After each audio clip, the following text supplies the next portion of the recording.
A few years ago, I bought a house. So this is the beginning of my story. You didn't have to cheer that. I really appreciate that. I'm just going to say things I've done and see if they get cheers. I bought a house, everybody. Yay! And, you know, buying a house leads to a whole bunch of responsibilities that I don't know that I was fully ready for or ever will be fully ready for.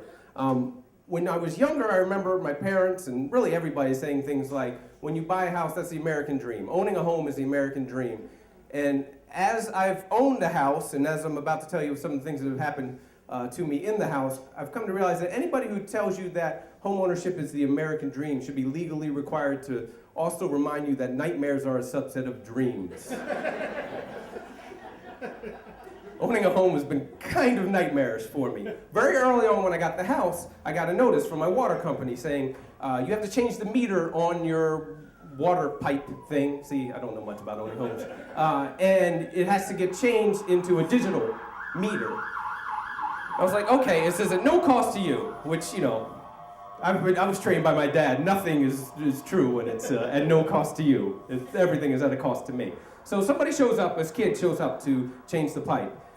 And when he comes in, to change the meter, he sees the pipe. Now the pipe, I had never really looked at, not even during the inspection of the home, which, you know, I think my home inspector probably should have looked at it, but I didn't know any better. The pipe was kind of rusted out.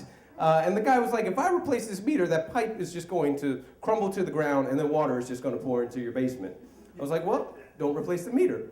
Problem solved. So a year went by without the meter replaced because I thought I had dodged the bullet. And then I got another notice from the water company, it was basically like, seriously, man, you need to replace that meter. You can't keep the old meter. And I called them and I was like, hey, here's the deal. Because in the meantime, I called up somebody to get an estimate on how much it would actually cost to replace the pipe. And the guy's like, well, it probably costs about at least $2,000. We're going to have to dig up the front lawn. The pipe goes into the wall. If we can't get to the access point to shut off the water, water's going to come pouring in your basement. I was like, well, that's what the other guy said, except he didn't mention $2,000. So I held off on that because I just bought a house. I didn't have money to be fixing a pipe that wasn't broken, technically. So I called the water company. I was like, can you send your oldest, most seasoned guy out to replace my meter when you do replace this meter at no cost to me? And they're like, yes, absolutely. They were very understanding.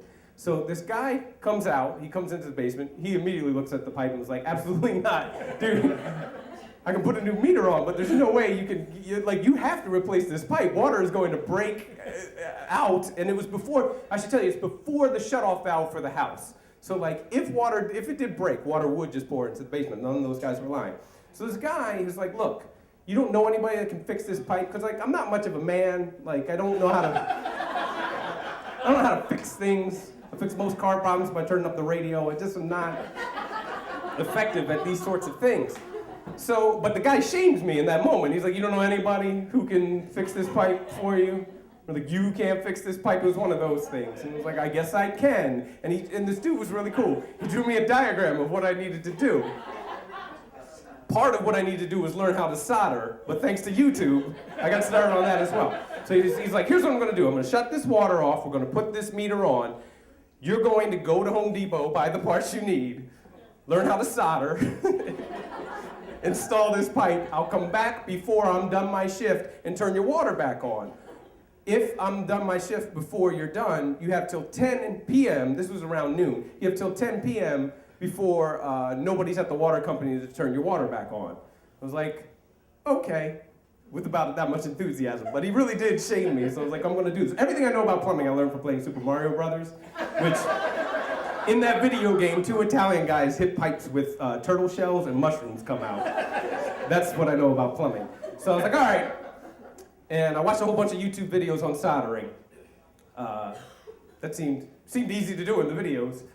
So then I went to Home Depot, bought all the stuff I needed, I thought, came home, got to work. Got nowhere. I had to call the guy back up. I was like, hey man, I can't get the other pipe off the wall to even start this process of cutting new pipe and soldering in a new piece. He's like, all right, hang on, let me come back over. This guy was the nicest man alive. He's like, never tell anybody I did this, but I'm still, because he could get in trouble, but nonetheless, I'm just telling you, because he was the nicest man alive. He was like a saint. So he comes in and helps me. I need somebody with strength to, besides, what I'm saying is I don't have strength. I needed somebody to help me like twist the other way. So I needed 2 monkey wrenches, which weirdly I had. I don't know why I own 2 monkey wrenches. It's pretty amazing to me. So we got the pipe off, and so then I started on what I was trying to do. And he stood there with me while I put the first valve on. And that valve was important because it allowed the shutoff to be now in the house. So he helped me install, he didn't help, let's just say, for this YouTube video. He stood there while I installed that valve and mocked me until I did it right. And then, so we had to solder that on. So then he went out to the street, and I watched the guy solder in real life now, not just on YouTube, so I felt real confident, felt real good about what was gonna happen over the next 12 hours. Jumping ahead a little bit. Anyway, he goes out and turns the water on. I'm like, thanks a lot, appreciate it, because now the water's on in the house, so once I build the pipe out to go the rest of the way, all I have to do is turn the water on. So I felt good about that too. It's like, now the power's in my hand. So over the course of the next 12 hours, I did some terrible soldering, turned the water on. Water would shoot out in like 25 directions from the places where I had soldered in like 7 places along the pipes. It was not a good job. And then like I just got progressively dirtier and dirtier, and set the wall on fire at one point, but whatever, we can talk about that another time. It's cool, I put it out, so whatever, kind of a man, I'm wrapping up. So I went to Home Depot like 3 more times, just filthier and filthier, because I had no running water in my house. Like my car got so dirty, and I was just like ashamed when I walked in Home Depot, because I was just covered, like my hands were disgusting. I was just so covered in just so much grime. And at 1 a.m., I was like, this is it. I'm stopping if I'm not done this. I'm just gonna deal with this in the morning, call a plumber or my dad, I don't know. Although my dad would be like, call a plumber, really. That's how we got here in the first place. He didn't teach me anything, whatever. He doesn't watch YouTube.